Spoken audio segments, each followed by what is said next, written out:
예덕선 생정을 볼게요.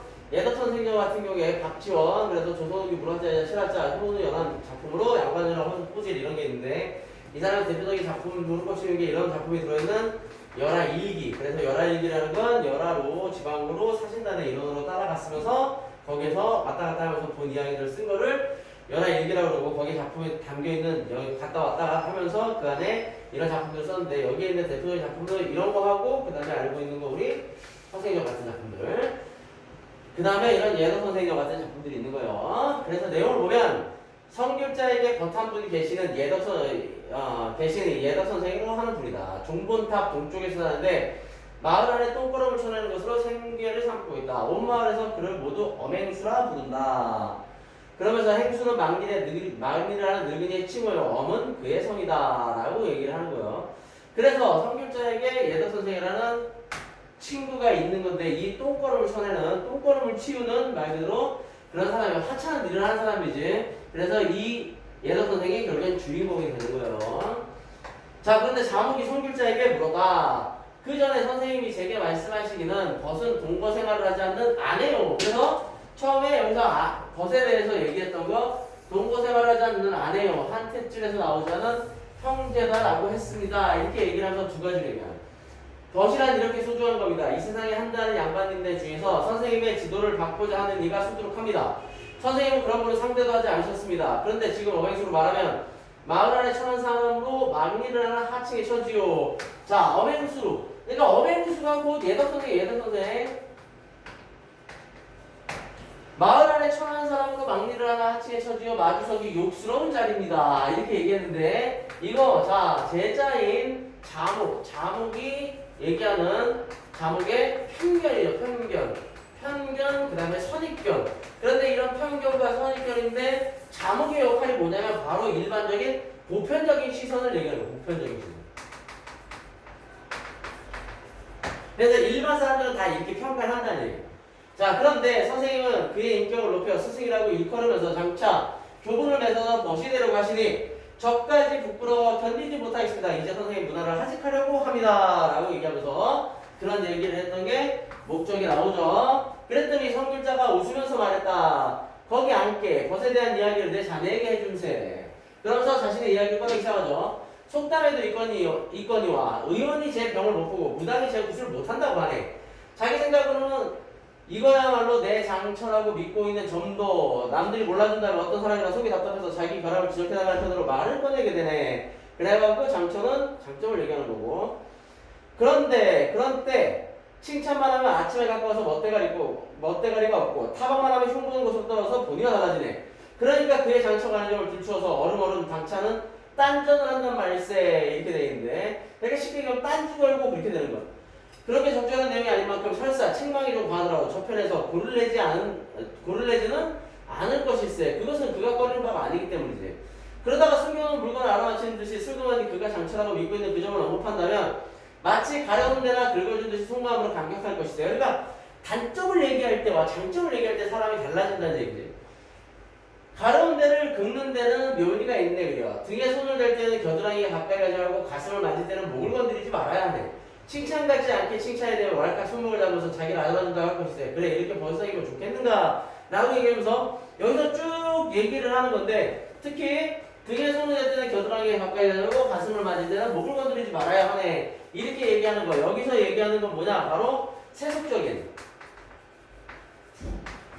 사귐이라는 것의 요량이에요. 사귐의 요량. 그러니까 세속적인 사귐을 할 땐 이렇게 사귄다는 얘기예요. 그러니까 말 그대로 일정한 선을 넘어서는 안 되고 거기서 지켜서 그렇게 얘기를 한다는 거예요. 그런데 자목이 손으로 귀를 가리고 내빼면서 말했다. 이건 선생님이 제게다가 장사치 하는 일이나 하인놈이 하는 버릇을 가르치고 계십니다. 이렇게 얘기를 하면서 쉽게 얘기하면 이렇게 얘기를 하면서 가르친다라고 얘기하면서 말 그대로 나를 속이를 하는 거다. 나한테 그런 얘기들을 하면서 나에게 어줍지 않게 설득을 하려고 하는 거다. 그러면서 거부를 하는 거예요. 설득을. 그런데 성길자가 말했다. 그렇다면 자네가 부끄럽게 여기는 것도 과연 저기 있지 않고 여기 있는 것이세. 그죠? 대체 장사치의 벗은 입속으로 사귀고 체면 차리는 양반인네 벗은 아청으로 사귀네.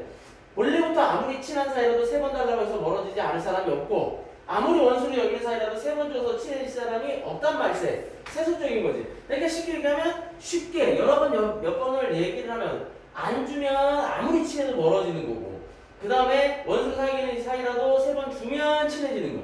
그러니까 쉽게 얘기하면 그렇게 쉽게 인간관계가 변한다는 얘기죠.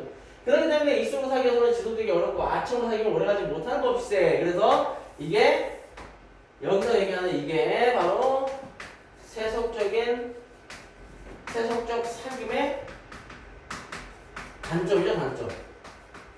자, 많은 깊숙하게 사귀려면 체면 같은 것을 볼 것이 없고 진실하게 사귀려면 특별히 주자사자 할 것이 없네. 그러니까 왜 우리가 보통 그런 얘기 하잖아요.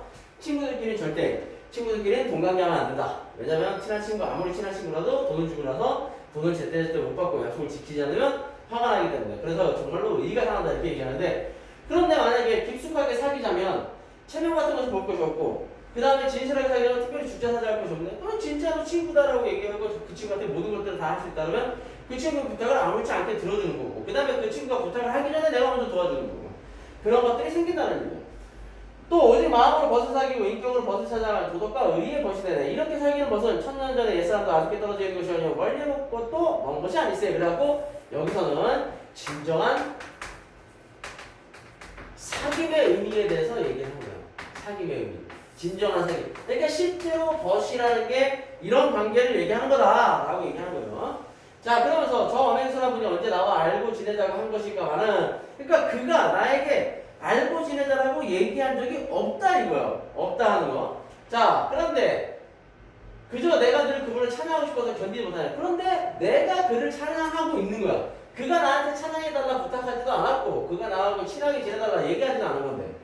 자, 그가 밥을 잤을 때는 굴떡굴떡 걸어다닐 때는 어청어청 잠을 잘 때는 쿨쿨 웃음을 웃을 때는 허허 가만히 있을 때는 뭐가니 등신것 같이 보이네. 이렇게 얘기하면서 그의 모습을 하면서 이런 식으로 음성상징을 사용을 하는 거죠. 음성상징을. 이런 음성상징을 사용해서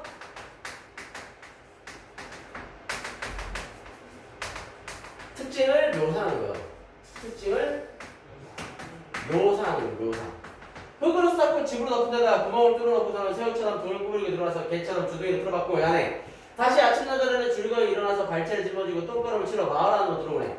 9월에 들어서면 소리가 내리고 10월에 잡아들면 살얼음이 잡히네 그려 라고 얘기하는데 그러면서 등신과 같이 보인다 라고 해놓고 흙으로 쌓고 집으로 덮은 데다 구멍을 뚫어놓고서는 새우처럼 등을 구부리고 들어가서 개처럼 주둥이 틀어박고 자는 모습.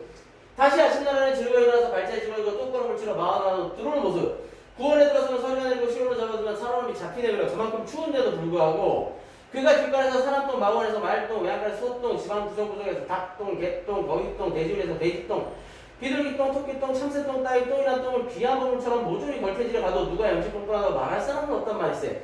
그러니까 아무리 날씨가 추워도 아무리 저기를 해도 뭐 그 어떤 고통 있고 그 다음 그 똥이 어떤 똥이라 하더라도 그걸 이 사람이 가져온다고 뭐라 할 사람이 없거든요. 혼자 이익을 남겨도 누가 의리를 모른다고 말할 사람이 없고 많이 긁어 모아도 누가 양보성이 없다고 말할 사람이 없네. 손바닥에다 침을 탁 뱉어서 삼을 들고는 허리를 구부리고 꺼부꺼부 일을 하는 것이 마치 날치승이 못을 쪼아먹고 있는 것과 흡사하거든. 그는 화려한 차림새도 화려하지 않고 풍악을 잡히며 노는 것도 바라지 않지. 그러면서 욕심없이 일만 하는 모습을 뭐 얘기하고 돈이 많아지고 지위가 높아지는 일을 누가 원하지 않을까만 원한다고 해서 얻어질 것이 아니기 때문에 애초부터 부러워하지 않는단 말일세. 그래갖고 원래 있는 것들을 부러워하지 않게 되는 거. 그러니까 쉽게 얘기하면 내가 그거를 올려다볼 수 있고 올라갈 수 있을 만한 거리고 그 다음에 올라갈 수 있을 만한 높이라면 내가 그걸 눈여겨보겠지만 그게 나에게 맞지 않고 내가 올라갈 수 없을 곳이다라고 미리 생각하는. 그러면서 미리 생각한다기보다 원한다고 해서 그것을 얻어내네. 신분사회에 대해서 얘기해요.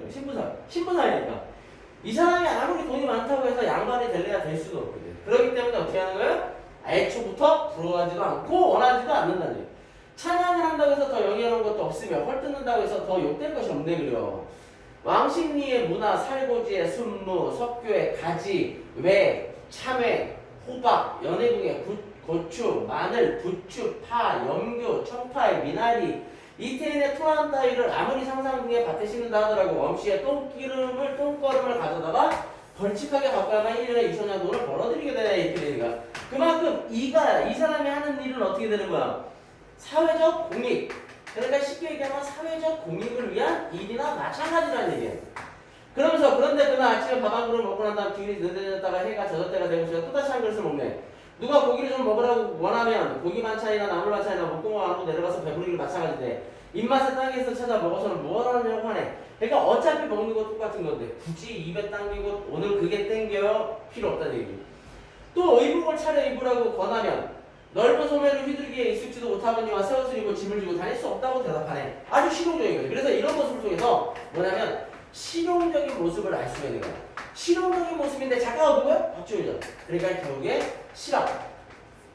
실리적인 것을 내세우는, 실리적을 내세우는 바로 실학자인 작가의 생각이 드러나는 거예요.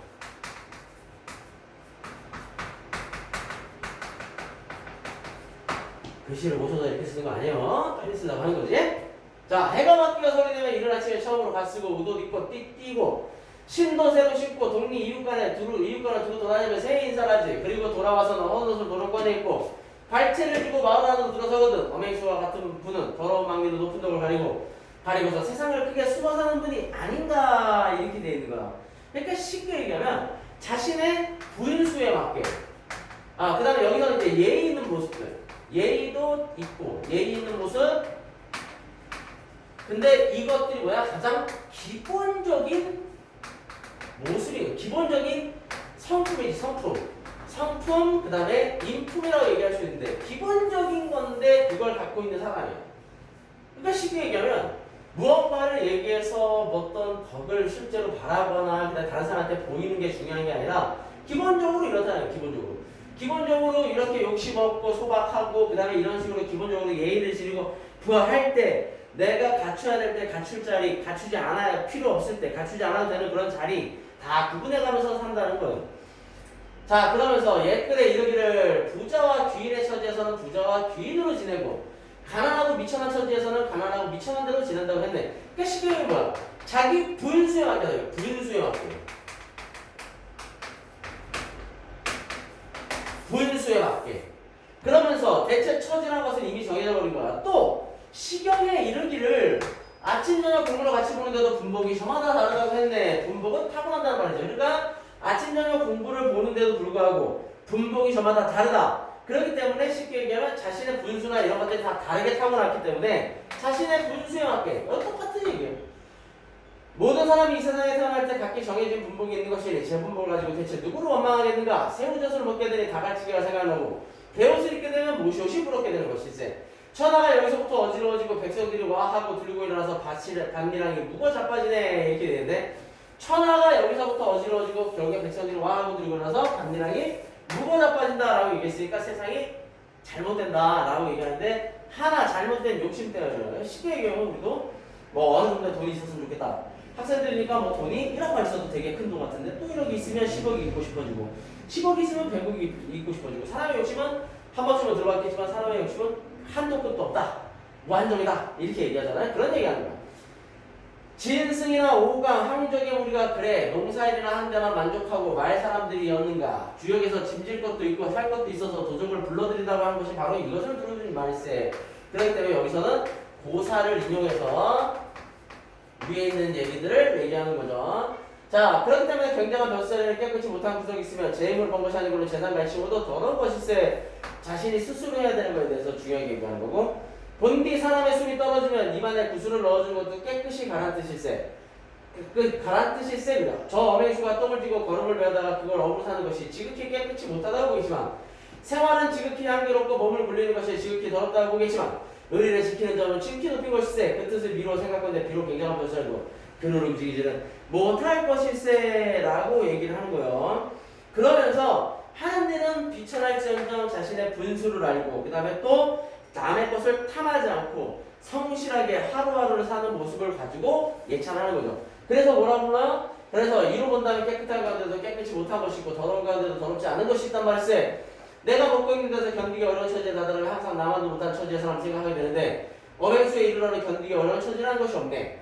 진심으로 애초부터 도둑질할 마음이 없기로 말하면 어맹수 같은 분이 없다고 생각하네. 이 마음을 더 키워나간다면 성인도 될 수 있을 것이세. 대체 선비가 좀 궁하다고 해서 군기를 떨어도 수치스러운 노릇이요 출세한 다음에 제법만 받들게 급급해도 수치스러운 노릇일세.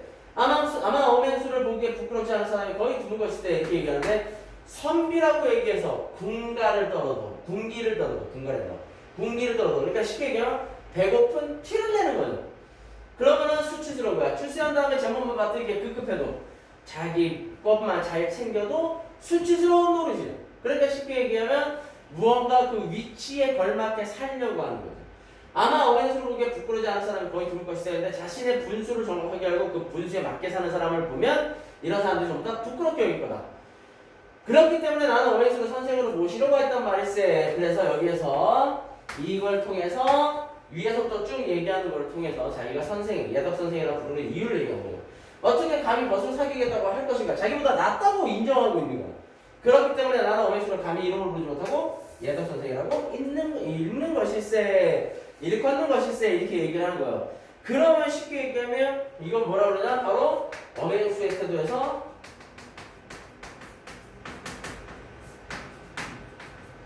배울 점이 많다라고 얘기하는 거예요. 무슨 얘기인지 알겠죠? 자, 기억해 두세요. 자, 그러면서 홍기훈 나는 똑바 선생이라고 이렇게 되어 있는 거예요. 그 부분에 나오는 거예요. 자, 그러면서 두 인물이 어벤스를 어떻게 평가하는지 보자 이렇게 되어 있는데 학술활동에 자목은 당연히 어떻게 생각하고 있어요? 자목은 쉽게 얘기하면 완전히 그 비천한 신분의 사람이에요. 비천한 신분의 사람이니까 친하게 지낼 수 없다.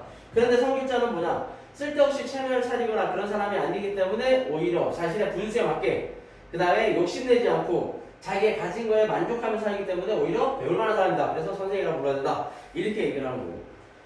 자, 그럼 성길자 이야기를 갖다가 작가가 비판하고자 하는 당시 사회의 모습은 뭐냐라고 얘기했어요. 거기서 비판하고 싶은 모습은 뭐냐면 바로 두 글자로만 얘기하면 성실이에요. 성실. 그 다음에 우리가 한자 성어나 이런 걸로 하면 안 보여주죠. 자신의 분수에 맞게끔 살아야 돼.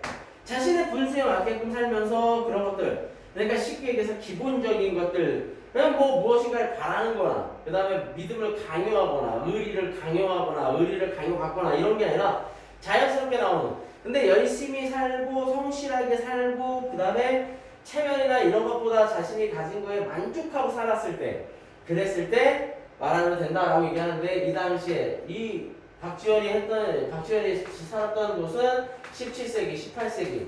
우리가 이렇게 얘기하잖아. 17세기, 18세기? 아니죠. 18세기에서 19세기. 18세기에서 19세기 때 이런 모습들이 보이는데 그런 것들을 양반들의 모습을 비판하고자 한 거예요. 그래서 보면 양반전이나 호질이나 그 다음에 허생전이나 그 다음에 이런 예덕 선생들 같은 경우에도 잘 인맥상통하게 박지원이 비판하고 하는 건 양반들의 허례식, 그 다음에 허세, 허위의식 이런 것들을 전부 다 비판하고 그 다음에 실리적이지 못한 모습들을 비판하는 거라고 보면 돼요.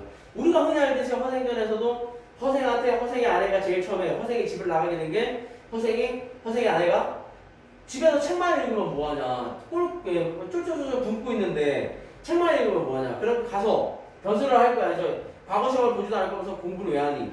그리고 원래 뭐 저 더 해야 된다. 자신의 그 공부가 부족하다 이렇게 얘기를 하니까 그럼 나가서 장사라도 하지. 배우지 않는 걸 어떻게 하느냐? 갑바치라도 하지. 그것도 못 배웠어. 자기가 하지 못하는 거야. 그런 식으로 얘기를 해서 결국에 아내가 계속 책만 읽더니 배운다는 게 뭐 못한다, 안 배웠다 이런 얘기밖에 안 하냐? 이러니까 집을 나가잖아. 그런 얘기를 비판하지, 여기서 비판하는 거라고 보면 돼요. 자, 그러면서 다양한 관점으로 수용해보자 이런 부분들이 있으니까 이런 부분들도 다양하게 생각을 해볼 수 있어야 돼요. 무슨 얘기인지 알겠죠? 자, 창의적인 시각이 이렇게 나오는데 이런 부분들이 쭉 나오는 거니까, 그래서 여기 이제 교과서에 나오는 강상별단인데 소개된 것처럼 주요 인물로 등장시켜서 파격적인 작품이다. 스스로 일을 하고 남의 것을 삼하지 않으며 검소한 생활하는 어벤져의 삶을 긍정하면서 양반들의 삶을 은연중에 비판한다.